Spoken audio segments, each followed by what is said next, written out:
আমরা জানি যে মুখের কথা এবং ধনুকের তীর দুটোই কিন্তু একই রকম, মানে দুটোই যদি বেরিয়ে যায় ওটাকে ফেরানো যায় না। তো সুতরাং কথা যখন বলা হবে তখন কথা বলার সময় আমাদের অন্যের টের পাওয়ার আগে ঢের ভেবে নেওয়া উচিত এর যে কোন দিকে যাবে, কিন্তু সেটা আমরা অনেকেই ভাবি না। আমরা সেজন্য কিন্তু সাধক সত্যানন্দ বলেছিলেন যে অনেক কথার অনেক দোষ, ভেবে চিন্তে কথা কোষ, কিন্তু আমরা কিন্তু ভেবে চিন্তে কথা অনেকেই বলি না। আমরা বলি কথাই চিরে ভেজে না, কিন্তু কথাই কিন্তু চিরে না ভেজলেও মানুষ ভেজে।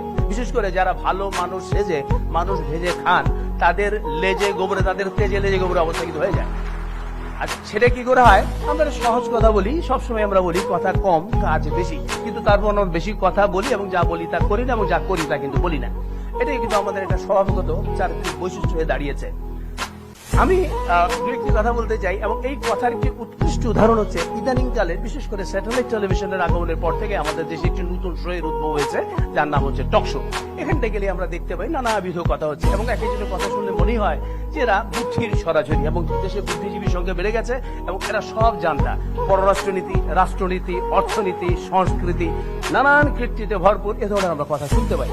আমি যুব সমাজকে যারা আছেন এখানে তাদেরকে বলবো যে আমাদের খুব বুদ্ধিজীবী হওয়ার দরকার নেই। আমার এক বন্ধু বলেছিল যে এখন ডিজিটাল যুগ, ভাই আমি কার বুদ্ধি নিবার জন্য কারো কাছে যাই না, আমার কাছে 3টি পেন ড্রাইভ রাখি, সব হলো 32 জিবি, 64 জিবি আর হচ্ছে 16 জিবি। বুদ্ধিজীবীর মধ্যে এই জিবি গুলো থাকে, এগুলোর মধ্যে আমি বুদ্ধি ঢুকে রাখি, এবং যখন দরকার হয় তখন ল্যাপটপে লাগিয়ে নিয়ে আমি ওখান থেকে বুদ্ধি আহরণ করি। তারপরও যদি ঠেকে যাই তাহলে গুগল সাহেবের কাছে চলে যাই, উনি আমাকে হেল্প করেন। উনি সবসময় থাকেন আমাদেরকে সাহায্য সহযোগিতা করার জন্য। তো যাকে আমি এবার একটু আমার কথাতে আসি, সময় কম। তো আমাদের মনে রাখতে হবে যে একদল অসৎ লোকের চাইতে একজন সৎ লোক অনেক বড়, একদল অযোগ্য লোকের চাইতে একজন যোগ্য লোক অনেক বড়, একদল অলস লোকের চাইতে একজন কর্মঠ লোক কিন্তু অনেক বড়।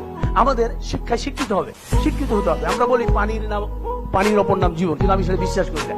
আমি বলি পানির অপর নাম জীবন নয়, বিশুদ্ধ পানির অপর নাম জীবন। শিক্ষা কিন্তু আমরা চাই না, আমরা চাই সুশিক্ষা। আমরা চাই, বলে না যে আমরা ইচ্ছাটা কিন্তু উপায়, ইচ্ছা থাকলে হবে না, সেটা থাকতে হবে সদিচ্ছা, চিন্তা থাকতে হবে সেটা হবে সুচিন্তা, বুদ্ধি থাকতে হবে সেটা হবে সুবুদ্ধি।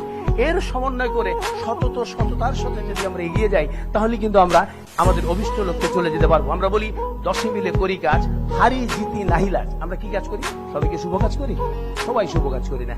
সুতরাং আমাদের সততার সঙ্গে, সতর্কতার সঙ্গে আমাদের শুভ কাজ করতে হবে, এবং অভিষ্ট লক্ষ্যের দিকে এগিয়ে যেতে হবে সততার সঙ্গে, নির্মোহ থেকে, এবং তা পারবে আমাদের এই যুব সমাজ, যারা আমাদের অহংকার। ধন্যবাদ আপনাদের সবাইকে।